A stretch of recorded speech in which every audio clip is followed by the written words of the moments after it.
Workers union ఆధ్వర్యంలో రేపు అనగా 15 తేదీ రోజు బీడీ కార్మికులు ఎదుర్కొంటున్న సమస్యల పైన జిల్లా కలెక్టర్ కార్యాలయంలో ధర్నా నిర్వహించబోతున్నాం.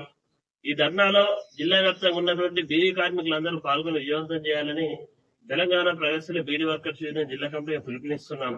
ఎందుకంటే గత ఎన్నికల కన్నా ముందు తెలంగాణ రాష్ట్రానికి మేము అధికారంలో కనుక వస్తే బీడీ కార్మికుల సమస్యను పరిష్కరిస్తాం. అదేవిధంగా బీడీ కార్మికులందరికీ ఎలాంటి ఆంక్షలు లేకుండా 4,000 రూపాయల చేయూత పథకం కింద అందిస్తామని చెప్పేసి రేవంత్ రెడ్డి ఎన్నికల మేనిఫెస్టోలో ప్రకటించడం జరిగింది. కానీ అధికారంలోకి వచ్చి ఇప్పుడు 7 నెలల కాలం దాటినప్పటికీ కూడా ఇప్పటికి దానిపైన స్పందించడం లేదు. అదేవిధంగా కనీస వేతనాలు జీవోని ఇప్పటివరకు విడుదల చేయలేదు. కాబట్టి బీడీ కార్మికులందరూ పెద్ద ఎత్తున పాల్గొని వ్యక్తిగత దరఖాస్తులు చేయాలి.